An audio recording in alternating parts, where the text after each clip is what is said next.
दोस्तों, शायद आप इस बात को आसानी से समझ पाएंगे जब आप सुबह नींद से जागते हैं, धीरे धीरे अपनी आंखें बोलते हैं, जम्हाई लेते हैं और अंगड़ाई लेते हैं। ये आने वाले दिन के बारे में सभी विचार के सभी लक्ष्य जिन्हें आपको प्राप्त करना है और जिन योजनाओं पर आपको काम करना है, वे तुरंत आपके ऊपर कूद पड़ते हैं। परिवार, दोस्तों और साथ काम करने वालों की सभी उम्मीदें और उनकी सलाह, घर की या काम की सभी समस्याएं, कल जो हुआ या कल जो हो सकता है, वे सभी चिंताएं, अतीत और भविष्य एक साथ शोर का हिस्सा बन जाते हैं। यह ऐसा है जैसे कि आपकी दुनिया में कई ध्यान भटकाने वाली चीजें आराम से आपके बिस्तर पर पाँव की ओर बैठी हुई नींद से आपके जागने का इंतजार कर रही थीं, और अब वो आपके जीवन का हिस्सा बन जाती हैं। कभी कभी ये भटकाने वाली चीजें इतनी बेसब्र होती हैं कि वे बस आती हैं और आपको सुबह सुबह बहुत जल्दी जगा देती हैं। उठने का समय हो गया, वे चिल्लाती हैं, हमारा भी पेट भरो। मुझे अपने कुछ दोस्तों से ढेरों शिकायतें सुनाई देती हैं। मेरा समय बड़ा कीमती है, मुझे अपने लिए 1 मिनट भी नहीं मिलता है, ये मेरे लिए कभी नहीं रुकता है। लोग कई बार ऐसे बोलते हैं जैसे वे जीवन की इस व्यस्तता के गुलाम बन गए हैं। कई बार हम बहुत आसानी से इन भटकावों को अपना एजेंडा तय करने देते हैं और तब ऐसा लगता है जैसे समय हवा में गुम हो गया हो। अब ऐसा होता है तब हम संतुष्टि और आनंद जैसे उन सुंदर आशीर्वादों को खो देते हैं जिनका हम अपने जीवन में अनुभव कर सकते हैं। इस तरह से शोर हमें जीवन के सुंदर अनुभवों से दूर करता है। लोग इसी से प्रगति करते हैं।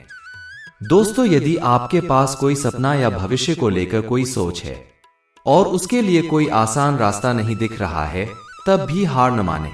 भले ही आपको वह सपना पूरा करने के लिए अकेला चलना पड़े। जोखिम उठाएं और अपने दिल की सुने।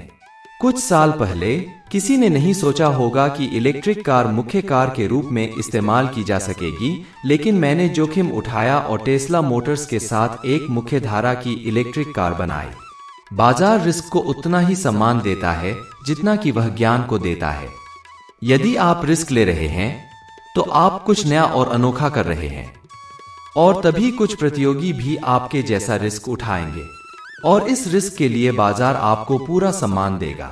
चाहे आपके पास नौकरी हो या व्यवसाय, आप अपने काम से एक प्रोडक्ट का निर्माण करते हैं। अपने उत्पाद को सबसे अलग दिखाने के लिए आपको उसका फीडबैक जरूर सुनना चाहिए। इसके लिए अपने प्रोडक्ट को लेकर उसके जानकार लोगों और यहाँ तक कि अपने दोस्तों के सामने रखें ताकि आपको बहुमूल्य प्रतिक्रिया मिल सके। कमजोर लोग आलोचना से निराश हो जाते हैं, मजबूत लोग इसका इस्तेमाल प्रगति के लिए करते हैं।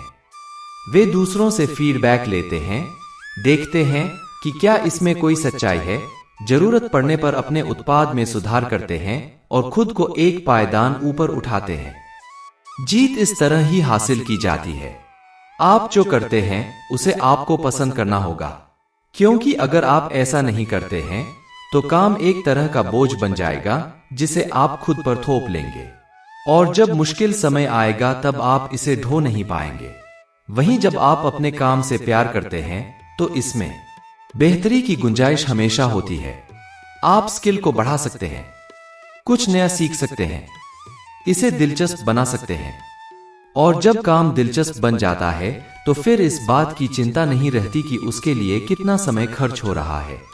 इसलिए किसी ऐसी चीज पर काम करें जिससे आप स्वाभाविक रूप से आकर्षित हों, चाहे वह संगीत हो, गणित या एरोनॉटिक्स हो। अधिकांश लोग जुनून का पालन करने की सलाह दिए जाने पर कंफ्यूज हो जाते हैं। यदि आप भी कंफ्यूज हैं तो याद रखें न, पहले अपने प्रयासों को देखें, फिर जुनून को फॉलो करें। देखें कि आपने अतीत में अधिकांश समय कैसे बिताया है। धैर्य रखें, प्रयोग करते रहें। आप जल्द ही अपने जुनून का पता लगा लेंगे। समस्याओं में उलझे रहने और इसके बाद मर जाने के लिए यह जीवन बहुत छोटा है।